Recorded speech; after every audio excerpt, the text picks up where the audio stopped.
All right. Hello, everyone. Good morning, good afternoon, good evening, wherever you are in the world. My name is Jason Levine, and thank you so much for joining me today on Adobe Live for an audio masterclass around how to choose the best, or really the right microphone for your voice or for your particular recording situation. It's interesting, actually, over the last couple of weeks, obviously since everyone's kind of working remotely and trying to figure out new solutions to do things and how to communicate.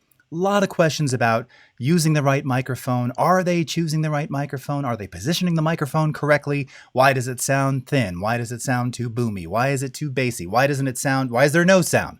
So today I thought I would cover a whole bunch of things, and we're going to be showcasing all different types of mics, some really cool vintage ones like this one that I have here. This is an AKG D12E from 1968, also known as the Ringo kick drum mic. This is one of my all-time favorites. I've had this for a super long time. And we're going to cover the differences between the different types of microphones that you'll encounter, like dynamic and condenser, talk a bit about pickup patterns, and then actually audition the sound of each of these to kind of give you an idea of sort of what they sound like and how and what you can kind of expect when recording with these devices.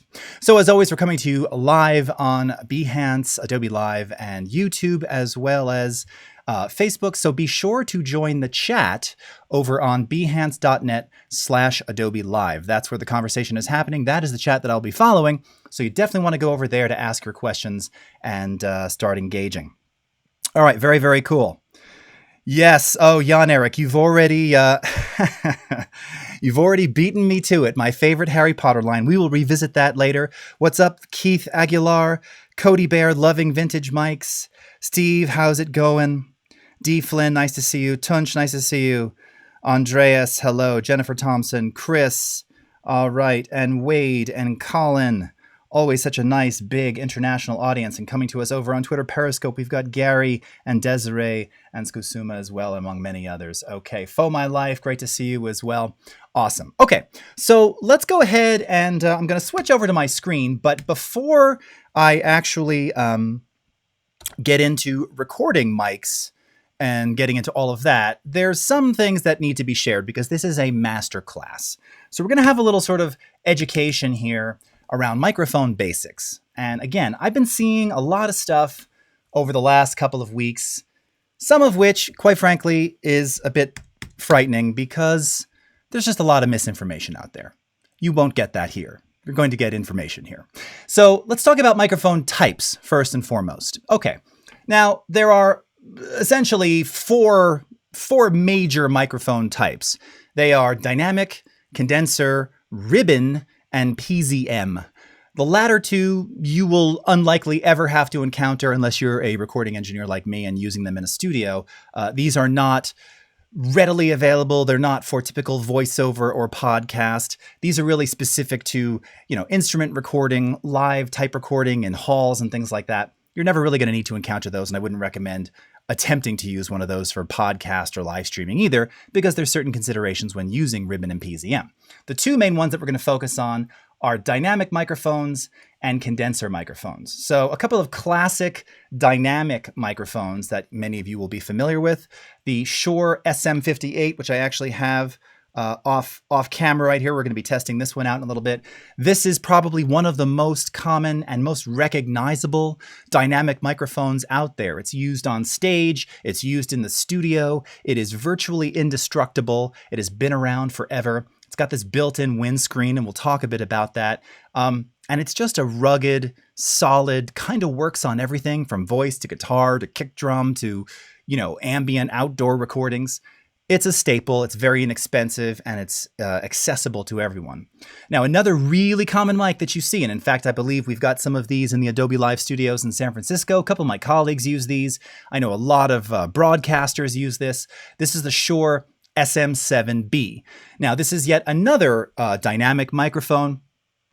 It's worth pointing out, by the way, that these dynamic microphones, including this Electro Voice RE20, this is another really common one that you see, especially in radio and broadcast studios. It's been around forever. It just has that kind of radio sound.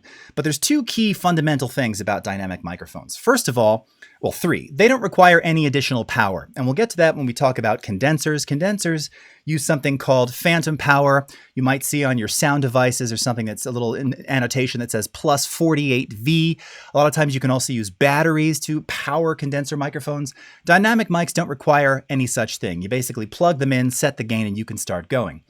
Now, the other thing to keep in mind with dynamic mics is that these are also known as top address microphones or front address, meaning that you sing into the top of, that's where the capsule is, at the top. Similarly, down here, you would put your mouth where I'm circling, right here or right here. These are not meant to be spoken to perpendicularly from the side. And this is a really common problem that I see with people using things like Blue Yetis. We'll get to that in a minute. So dynamic microphones typically are top address, front address microphones. The other thing is that dynamic microphones by nature also allow you to take advantage of something known as proximity effect. Now, the microphone that I use for my regular streams here, and here I can just kind of cut to this real quickly. Where did I put that? Oh, it's right here. Here, I've got this other camera. So this is my, we're going to talk about this one in a minute. This is an Audio-Technica AT4050 multi-pattern condenser. I don't need to be very close to this microphone at all. In fact, you want to be a bit further away. By nature, condenser mics will pick up a slightly larger frequency response, and you don't want to get too close because any sort of low frequency in your voice can really get over-accentuated and you'll incur not only plosives, but sometimes distortion.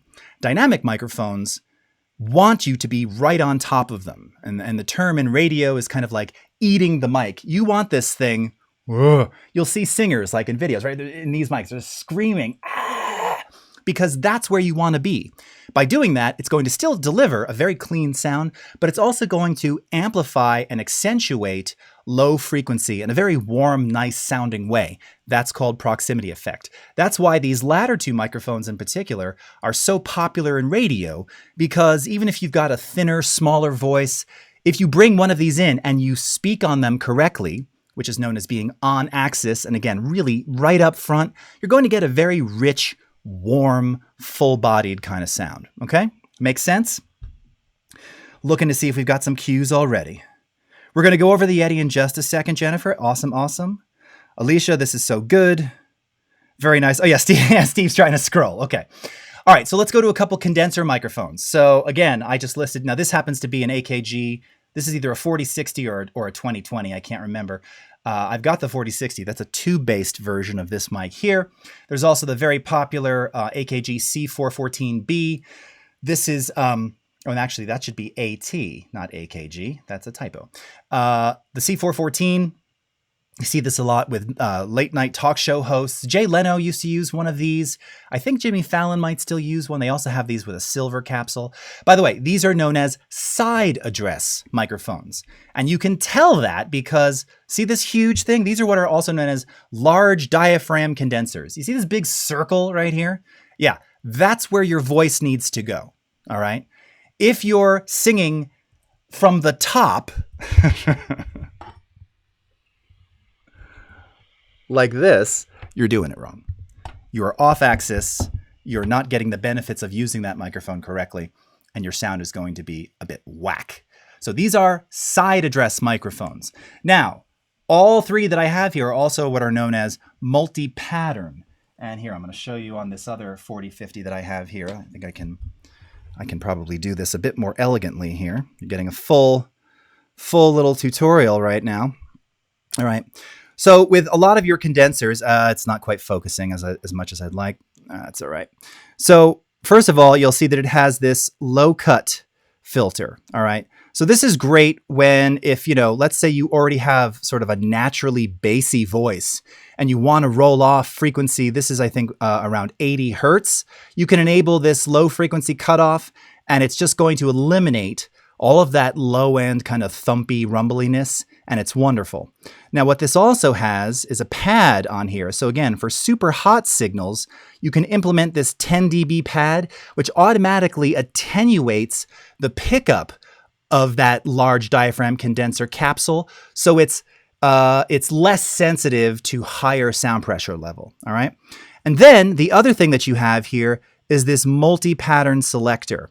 And by default, we're going to cover pickup patterns in just a second. This microphone does cardioid, which we'll talk about. That's the most standard, and certainly for all of your dynamic microphones.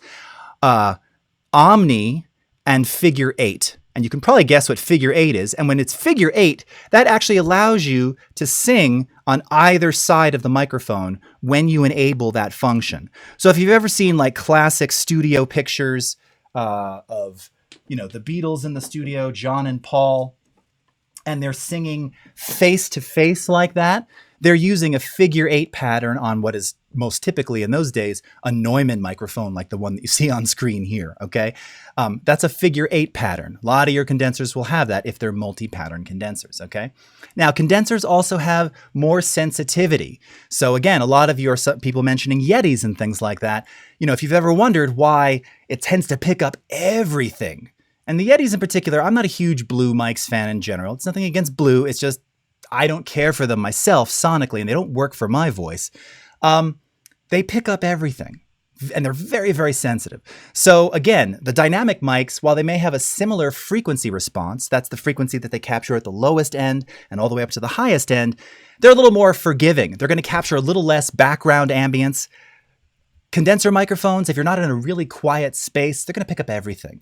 But that's the nature. They're going to pick up the clarity and the sparkle that exists, which is why you will see these used for vocals. You'll see these used for acoustic guitars, and there's many varieties of condensers. There's also, by the way, top address condensers as well. These are also like the cigar style mics. This is what I used recently for our Masterclass live stream when I was at the piano.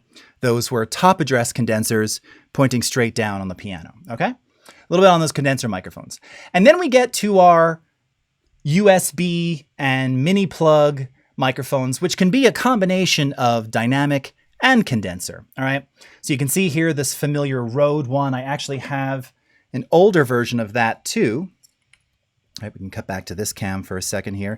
So this is a battery powered condenser mic with a hot shoe. This goes right into the camera, records in dual channel mono, which, you know, they say records in stereo, but you know, it's really dual channel mono.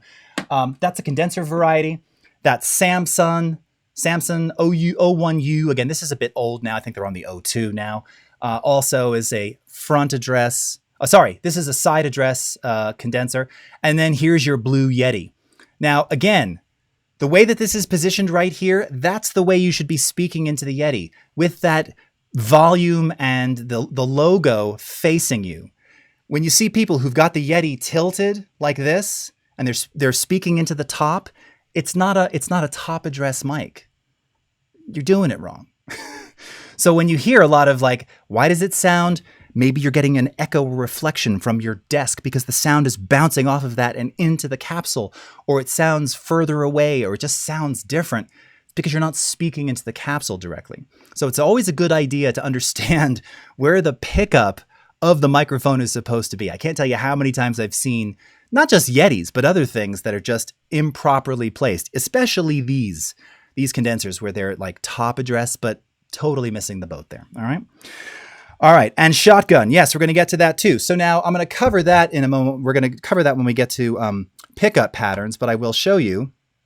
So right up here, this is a staple in the shotgun world. This is the Sennheiser MKH 416, probably the most common, the most famous shotgun variety.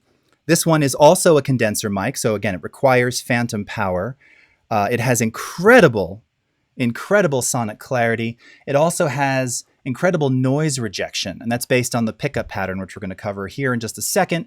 And this is used in studios for dialogue replacement, on scene, on set live dialogue capture. It's an extremely powerful microphone.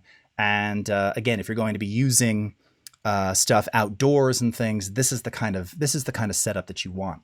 All right, and I talk about a couple of other mics here. The Apogee 96K mic. This one I turned Terry White on 2 years ago. Absolutely works for his voice. Loves it. This is another great one, and it's USB. It is phantom power as well. Okay. but it's bus powered phantom power. So it doesn't actually, let me rephrase that. It's bus powered. It doesn't require phantom power. Sorry. Okay. So let's get into some of the pickup patterns here. All right. So we were just talking about these moments ago. When you have, and sorry that it's a little blurry on screen here, when you have multi-pattern microphones. So the first here is omnidirectional. And as the circular pattern illustrates, that is a microphone that picks up from all positions. So think of that. Now that doesn't mean 360 because ambisonic is a completely different thing. But this is the kind of microphone that if I put this mic right here into Omni, it just picks up from all sides, right? So let's say that we wanted to record something like a conference room session. You would use Omni because then it just picks up the entire room. Now, with that said, it picks up the entire room. So you're going to hear all the noise, all the ambience, all the glottal sounds from everybody's mouth, depending upon the sensitivity of the microphone. You don't typically, use Omni unless you're trying to capture, global room ambience. And if you're doing an interview, you're not going to use omnidirectional, okay? So again, there's reasons to use it, room tone, ambience capture, but if you're trying to do like direct interviews, you do not want to be on an omni pattern. Now the next one here is cardioid, okay? Now this, as you can see illustrated, this being where the front of the capsule is, it picks up mostly from the front, and you can see it has some very nice rear rejection here. Not total rear rejection, meaning it'll still pick up some sound from behind it, but largely it's filtered out based on this cardioid pattern. This is what most of your commercial microphones, podcast microphones, almost every microphone that is not Omni, okay, is going to be cardioid. If it only has one pickup pattern, it's going to be cardioid, all right? Most common, clean sound, real nice. All right.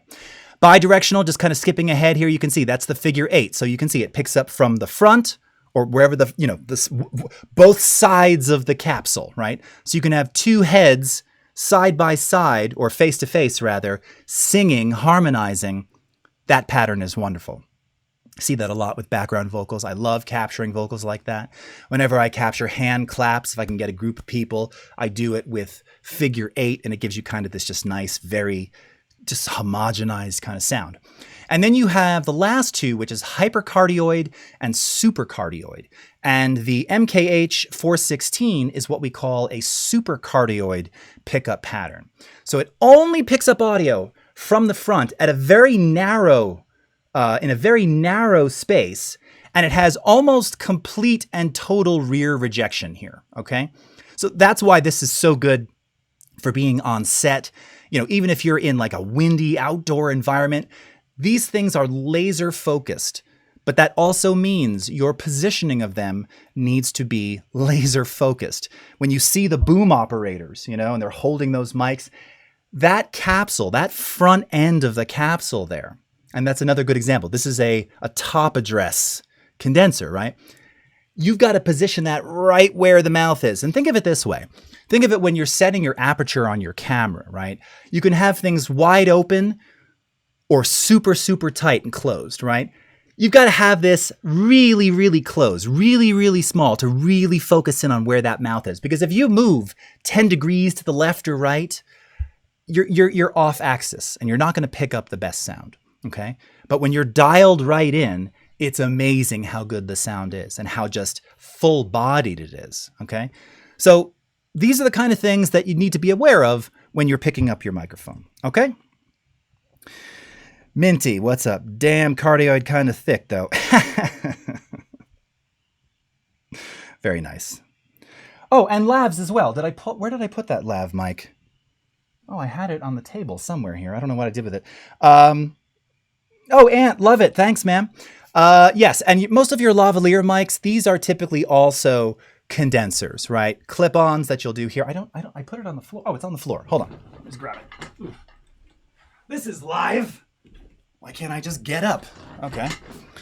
So here is, by the way, can you tell I used to own studios and I'm a bit of a mic closet nerd? So again, let's switch over to the Brio cam here. So typical setup for a lav mic. All right, here it is. Okay, sorry, it's a little blurry there. condenser. It's got a little pack in the case right here. This is where it's battery powered. That powers the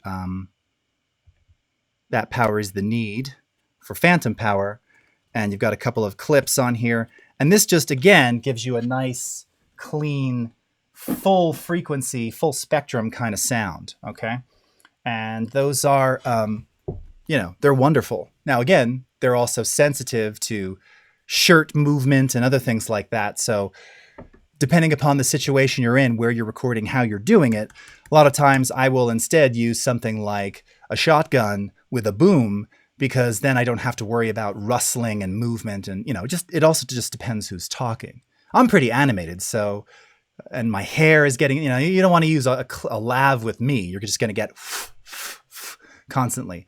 Whereas if you're feeding a boom, it's just going to be direct sound and really lovely. All right. Fresh cake. Got to get a floor cam to cut away. Oh, we've got the floor cam. Well, I mean, technically, right? That's this one.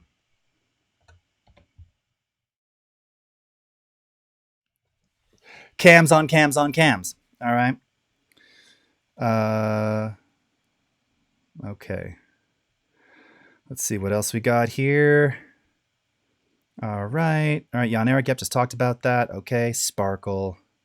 Nice, Keith. Okay. All right.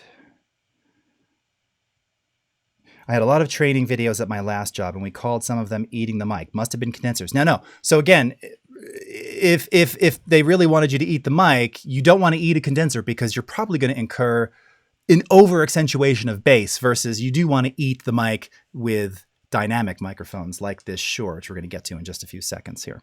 All right. Okay. Who has ever been bitten by a vampire clip? Why do all of these Masterclass teachers use Macs, Minty? No, we don't all. That's just my main production machine. I switch between Mac and PC. Largely, I do this because it just integrates with all the other stuff in my home. So that's the reason. Use PC if you want. It's a choice. I like to use both every now and again. All right. Meanwhile, the only webcam I've got jitters. Okay. Okay. So let's go into some recording. Oh, and then yes. And then the last thing that I'll show you here, let's see, sparkles. Yes. Now I didn't have any, I never used USB microphones. It's also worth pointing out, by the way, that all of these mics here are analog. So they're connected via an analog XLR cable. All right. You can see that. Also known as your Canon plug. And that is fed into my sound device here, where you have the analog to digital conversion happening. Now, a lot of people ask, because a lot of the newer microphones out there, you have mics that simulate like this Audio-Technica that I'm using. They're far less expensive.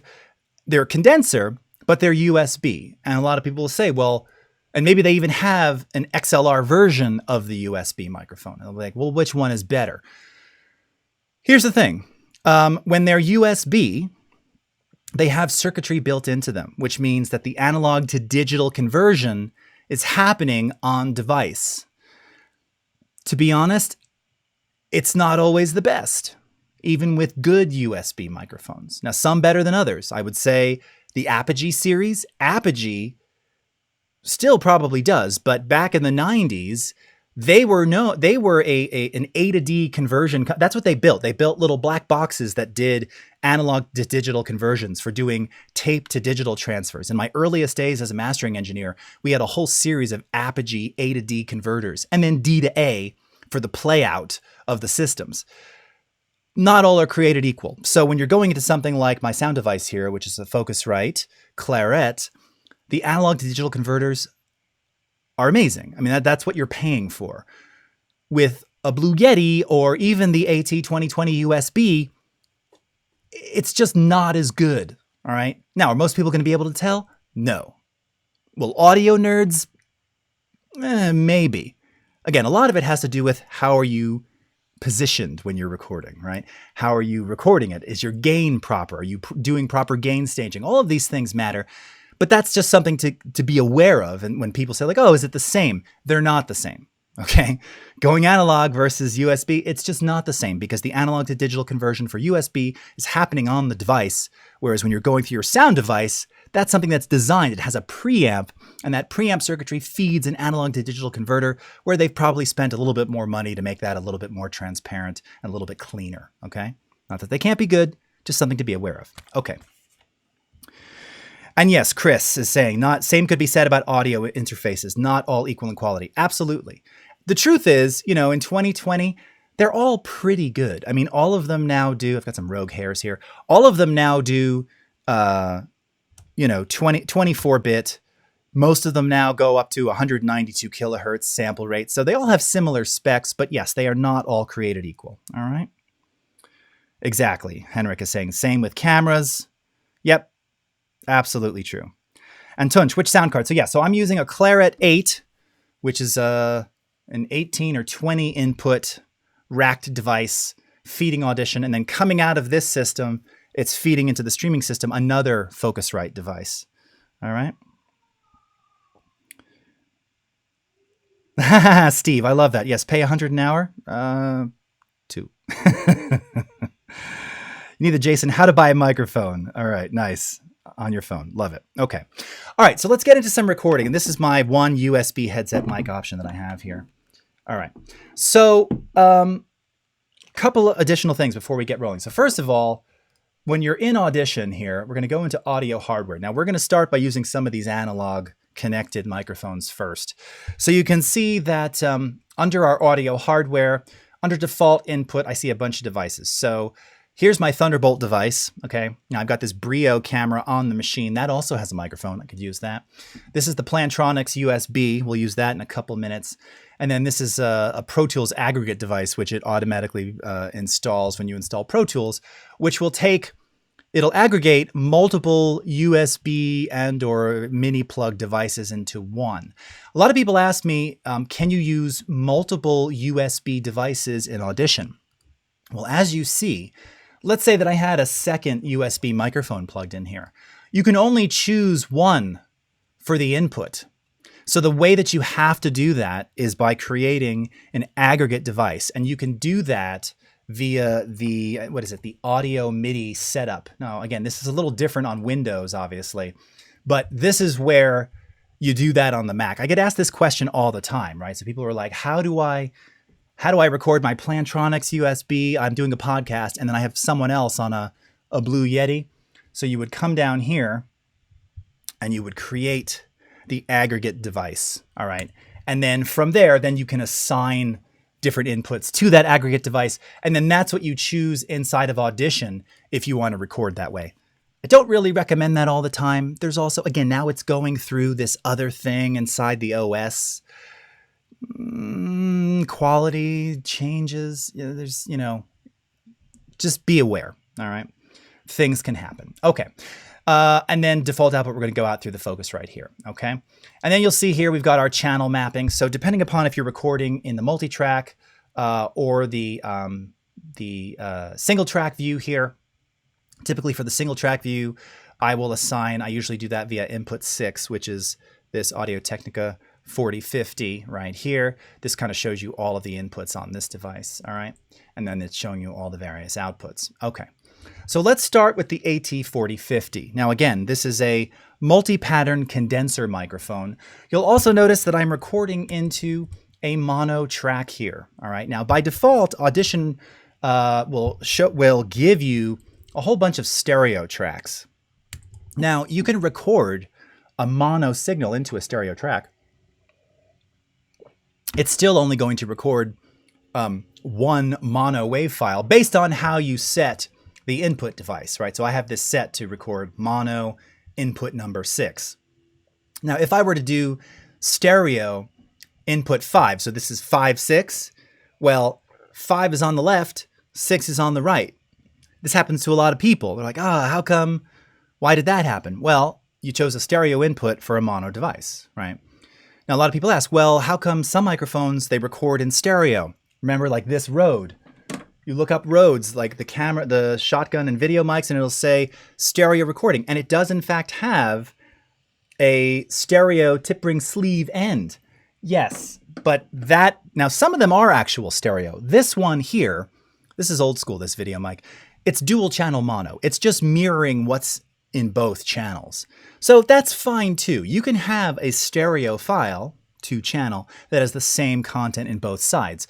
But if you're starting fresh, single input, single device, single input, mono track, all right? Just a good habit to get into.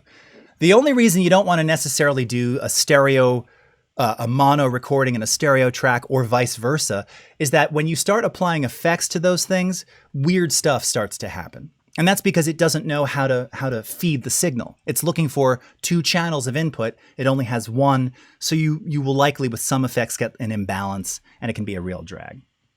Aunt Pruitt, yes. What's up, Mystic? Good info on the USB mics. Okay, sweet. Love it. Okay.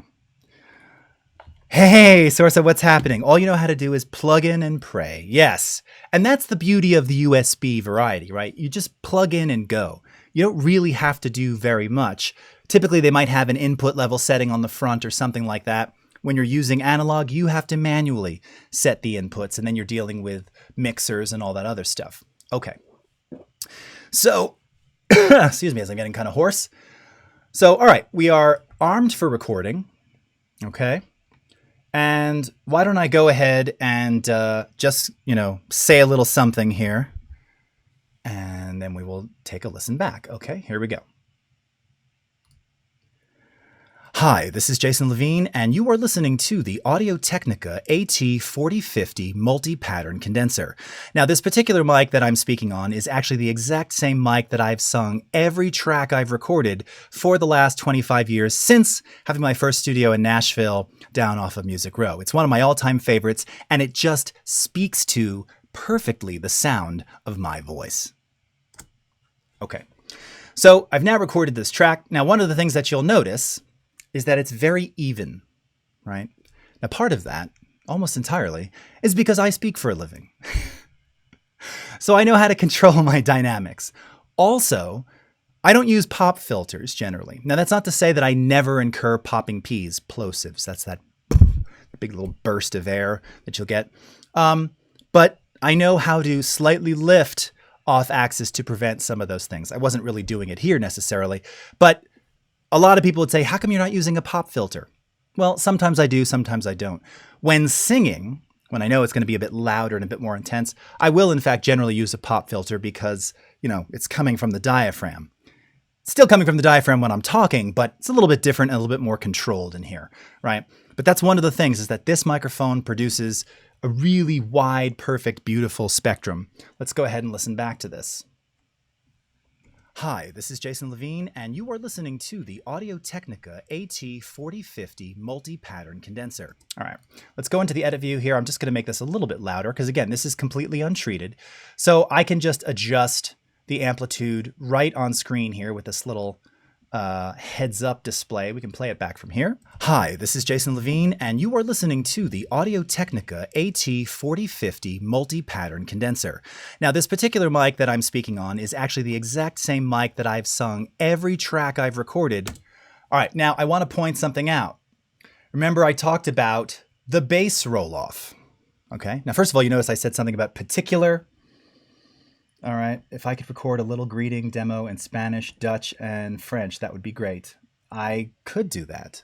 I actually know more Dutch and French than I do Spanish, which is odd because I live in Arizona. I know very little. I know some. I'm bad. I need to learn more. I should have studied Spanish. I studied French, which was great, but it's just not used in as many places. Okay, what was I saying? I'm not sure. Oh, bass roll-off. So again, I have the 80 hertz roll-off implemented on here. So it's automatically, when I'm speaking into this condenser, it's automatically rolling that off. It's not even capturing any of that. So for one thing, plosives tend to be below 100 hertz, so it's going to minimize any instancing of that. Additionally, you can visually identify that. If you look here on our frequency analysis graph, okay, approximately this is 80 hertz right about here. And you can see that there's this dramatic slope, right? Just eliminating all of that low end. Not the good low end, right? It's still warm. I've recorded for the last 25 years since having my first studio in Nashville, okay? It's still warm. It's got perfect just brightness and clarity and sparkle, but it doesn't have any over-accentuated bass. Now, if I wanted this a little bassier, and I've got the fans going on the streaming system here, I would probably take that bass roll off. I would lift it, right? And then it's capturing everything all the way down to 20 hertz. Most of these microphones will have very similar, it's what's called the frequency response. The lowest frequency it can capture up to the highest frequency it can capture. This one, I believe, most condensers are what they call 20 to 20, 20 hertz to 20,000 hertz or 20 kilohertz. It's wonderful having that implemented. So again, when you're searching for a microphone, if you encounter a lot of plosives and a lot of low-end issues in your room, in your environment, might not be a bad idea to look for a mic that has a bass roll-off, okay? Very cool. All right, so that is the AT4050 multi-pattern condenser, all right?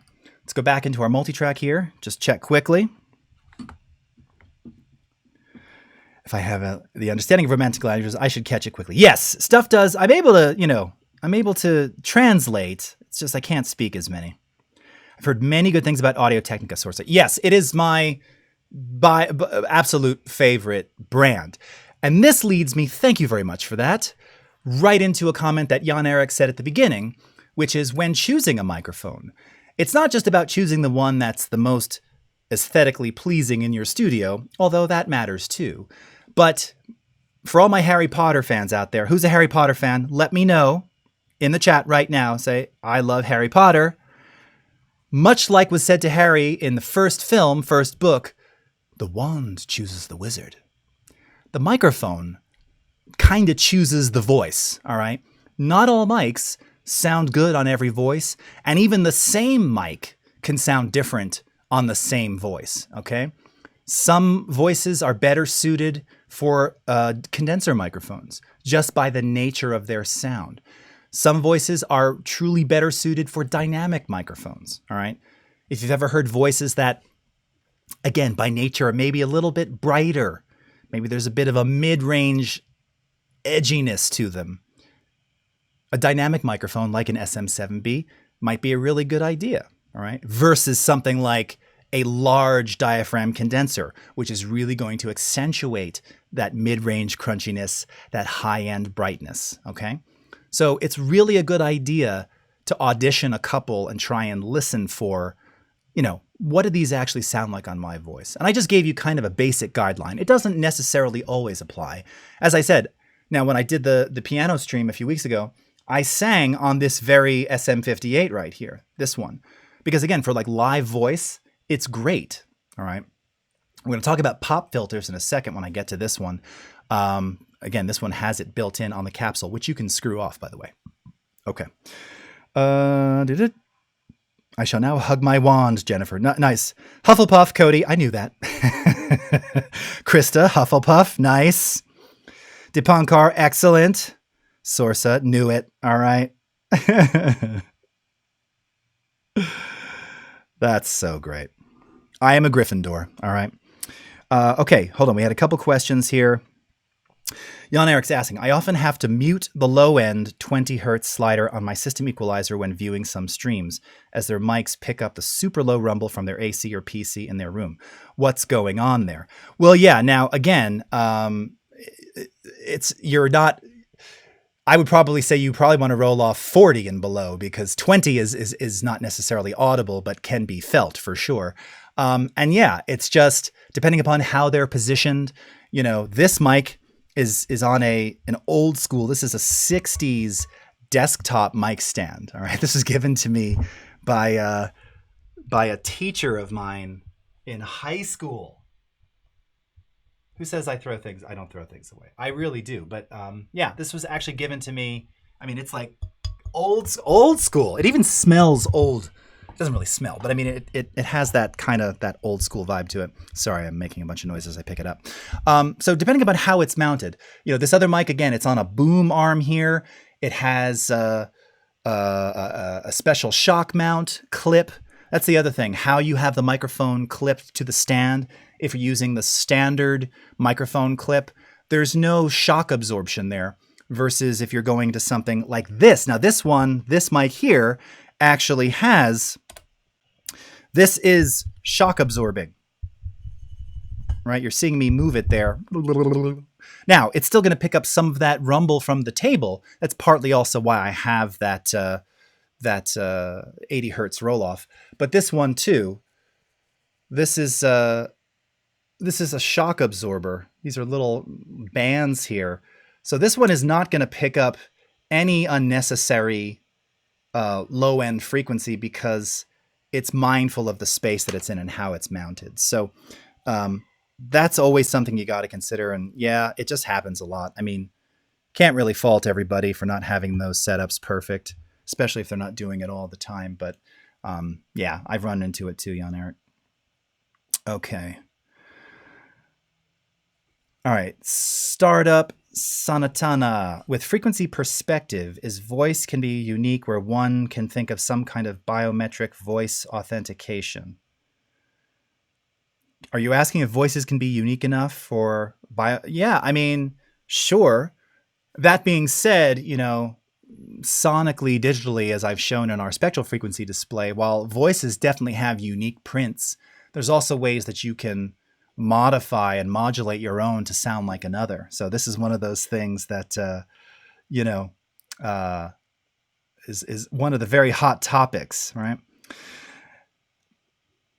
Henrik is saying SM57 versus MD421. Aha! And I have my other favorite, actually the Sennheiser MD441. I've got it sitting over there. One of my all-time favorite mics for voice and for snare drum recording, actually. Yeah. Bluetooth speakers and bass monsters. Yep. Mm-hmm. All right. Sorry, so you're Slytherin or Ravenclaw. Nice. All right. Okay. Let's see. What else have we got here? Okay. Rode Procaster user there. Nice, Tim. Okay. All right. So let's go to the next one. So you've heard the 4050, kind of get an overall idea of the sound of that one. Let's cut over to the Shure SM58. Now, again, what's unique about this one, not only because it's just one of the most common and recognizable microphones in the world, is that first and foremost, again, this being a dynamic mic, you really want to get up on it when you're singing into it. Now, when a lot of people that I know who've purchased things like the SM7, many of them have written to me and they've said like, hey, I can't get enough gain out of this thing. And they wind up buying things like a cloud lifter and stuff like that, which gives you additional gain. And yes, again, if you're trying to go into some sound cards, they just don't have enough gain. The preamp circuitry is just not good enough. In the old days, when you had external preamps, you never had this problem with dynamic mics. We have this problem now in kind of the nonlinear DAW podcast era, because a lot of your sound devices simply don't provide enough gain. So that's partially why you want to get up on this mic, and you really want to be here. You can be further away. You can be like this. You can even be like this, but it's going to be a very different sound. And when you're like this, again, depending upon the sound you're going for, and you need to be able to monitor yourself too, that's actually how this mic wants to be used for voices, okay? It colors the sound, but in a by design kind of way. Now, the other cool thing about this is, again, this is a built-in pop filter. You can still incur popping Ps and plosives with this thing on here, okay? So you can use an additional filter in front of this. However, a common technique now, this microphone has a sibling. This is the SM58. It also has a sibling known as the SM57, which curiously is usually about $10 more. And it's used primarily for like miking instruments and things. Well, if you take the capsule off, this is actually what the 57 looks like. This is now a 57. Okay? True. There's no difference. They are effectively the same. Do I own 57s? Yes. Slightly different. It's got this little kind of rotating capsule thing here. But essentially, if I want to use this to mic amps, and I do, I take the windscreen off, and you can't see here, but there's foam inside of this. So it's the same kind of foam thing that you would use for a windscreen, or again, if you're using like the shotgun mics, to prevent noise and such. It's built into this microphone here. Okay, SM58.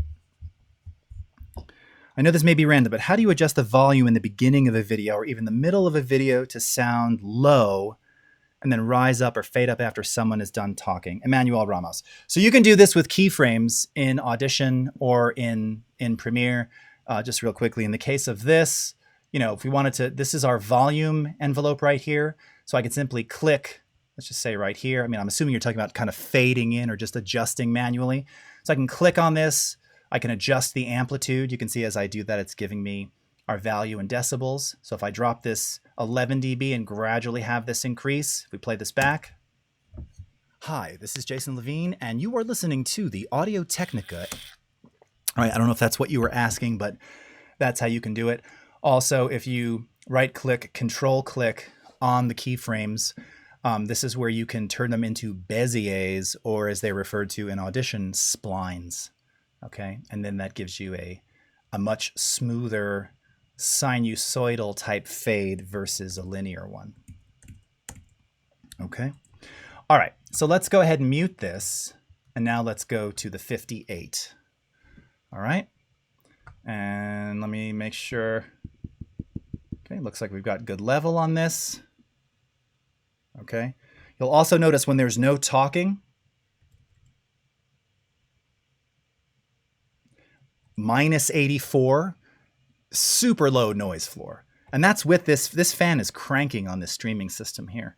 Again, a lot of your USB variety condensers, that's usually hovering around -60. In fact, if anybody has noticed that, throw it in the chat. I'm curious. I've seen a lot more consumery mics have higher noise floors by default. A lot of that can be that the gain is just not adjusted properly, right? Very important. And I've done this on a couple streams here, but properly gain staging a microphone is not a trivial thing. It is not. It's not unlike calibrating a monitor. You kind of need to know what you're doing to get it right. Otherwise, while you can always amplify in post, you might be amplifying noise, which you don't want, okay? So there's an art to it. All right, let's record this 58 because we've got like 9 minutes left. Time flies. Jennifer Poole, that's awesome. The last audio recorder used only linear. Oh yeah, absolutely. So splines are wonderful. And of course, when you crossfade, your little crossfade curves here too, these can become splines just by dragging, all right? And then you have additional options when you hold down like Command, you'll see. So this will give you sinusoidal, let go of Command, Control, turns it into linear. All right, cool little keyboard shortcut right there. Okay. All right, here we go. Need some water. Okay. All right. Coming to you live from the studio today in the desert. This is the Shure SM58. And as I mentioned, I might be too close because I'm not monitoring myself, but you really do want to get up on this mic. And again, you can back off of it like I do when I'm singing loud vocals, but it's really meant to be captured with hot sound. And if you use this to mic instruments and things, it's going to be real thumpy, real up close, and a very good indicator of what it sounds like. Okay? There is our waveform. Let's come into here. Let's make it a little bit louder. All right. And let's take a quick listen to this. Coming to you live from the studio today in the desert. This is the Shure SM58. And as I mentioned, I might be too close because I'm not monitoring myself, but you really do want to get up on this mic. And again, you can back off of it like I do when I'm singing loud vocals, but it's really meant to be captured with hot sound. And if you use this to mic instruments and things, okay? So right away, you can probably notice that it's not as bright necessarily, but here's the thing with this. If you were to go into something like your spectral frequency, you can very clearly see, while there seems to be a little bit of a dip around 19.5 to 22 kilohertz, which you're not even going to hear, it's recording frequency response all the way up to, in this case, 24K, all right? So this will actually react quite nicely with a little bit of subtle EQ to bring out some of the high end, all right? Now, similarly or dissimilarly, this is the condenser mic, all right? So look here, right? I mean, this is kind of the fundamental difference. Remember, the condenser microphones, greater frequency response, a lot more detail in the high end. So look up here. This is capturing everything, right? Even though you can't even hear any of this up here, but it's all there, all right? Versus this one, where there's some dips, right? By nature, okay? So this one, again, it's gonna be a little more forgiving with super bright, super crunchy voices. Same with the SM7B. And when you get right up on it, you're still gonna capture enough of that high end so you can equalize it and bring it back and make it sound good, okay? However you want. D. Flynn's getting -66, nice. That's pretty good, -66 is good. People keep saying you have a face for radio. What does that mean? Ah, Jan Eric, you kid. All right. All right. Any more questions here? You're all being a little silent today. All 832 of you, but it's lovely to have you. Don't be shy. Ask away. All right. What's up, Zachary? Okay. So let's now go into this one here. It's probably the last one we're gonna have time to record. Maybe we'll do the USB one, although it's not essential to record that because I think you get the idea. This one is special because, again, the way it's mounted, sound rejection from the rear, super clean, and it's very film-like, this mic. So let's go ahead. I've already got the input selected on this one, and let's give it a go. All right, here we are, and ready. Here we go. What's up? Oh yes, Mystic in Las Vegas. I know. Good to see you, man. All right, hello. Thank you so much for joining me and welcome to today's live stream. Right now we are featuring the Sennheiser MKH416 Super Cardioid shotgun microphone. This is an industry standard, and the key to making this sound good with very little tweaking is just having laser precision when you're focusing the capsule of the mic, which is front address, to the front side of the person's mouth. If you get that dialed in, you will have perfect sound reproduction every time. Okay, so again, very nice, very clean looking waveform there. Condensers, right? Full program material all the way up to the top. Oh, by the way, it's also worth pointing out here. So again, bass roll off, right? If we look at the low end, there's nothing captured down here. It's still capturing all the low end fundamentals of my voice because I have a low voice, but it doesn't have any of that rumbly nonsense that you just don't need, right? And similarly with the MKH416, same deal, all right? Right around 80, it just starts to fall off. Looks like we have a little plosive right there and maybe one right there. Not a problem. We could come in here and just knock those right out. You'd never know they were there in the first place. Maybe right here too. Okay. Very cool. All right, let's take a quick listen to this. Let's amplify it like we did the others, so it's a little bit louder for the stream. And here we go. All right, hello. Thank you so much for joining me and welcome to today's live stream. Right now we are featuring the Sennheiser MKH416 Super Cardioid shotgun microphone. This is an industry standard, and the key to making this sound good with very little tweaking is just having laser precision when you're focusing the capsule of the mic, which is front address. Okay. I love the sound of this, right? I mean, it sounds like it doesn't even need to be edited. It's just clean. It has all of the right present frequencies for voice, and it just sounds right. That's why this one is a standard. Now I see Alexei was just asking, which DSLR shotgun mic would you recommend? Now Sennheiser has some. This is again, being an industry standard, it's not inexpensive. So there are inexpensive alternatives to those, you know, you can definitely check those out. What you want to really look for is to make sure that they have preferably supercardioid or hypercardioid patterns. A lot of the shotgun mics, consumer ones, actually have cardioid pickup patterns. And again, the only issue there is that it's just picking up a lot of sound from the sides. You really want it to be laser focused, all right? So, Rode makes a bunch of them that are very good and fairly inexpensive. Again, Sennheiser, I think it's the MKH maybe 600. I forget the model numbers. There's a lot of good ones out there. There's even one that came with one of my Zoom recorders. Zoom makes their own little shotgun that's pretty good. Anything in the $200, $300 range for a shotgun, most of them are pretty good. I mean, that's the difference now, is that most of the stuff works pretty well. Yes, there are differences, there are variances, but overall, the stuff is way better than it used to be, and for a far more affordable price. All right, and look at all those cool rainbow buttons at the top. Nice. Startup Santana, nice.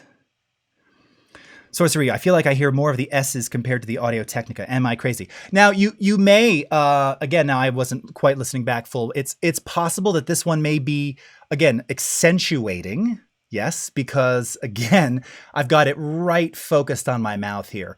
So I might want to, yes, attenuate or bring down. You usually find the S sounds approximately, the fundamental frequency is 5,600 hertz to 6,300 hertz. So somewhere in that range, I would use a parametric equalizer. I would sweep to find it, and then I would cut that frequency out. But my friends, unfortunately, that is all the time we have. So thank you so much for joining me. Of course, you'll be able to watch the replay right after this. We've got the Illustrator Creative Challenge coming up next. So until then, stick around. Have a great rest of your morning, afternoon, evening, wherever you are in the world. And we'll see you again next time. Take care, everybody. Bye-bye.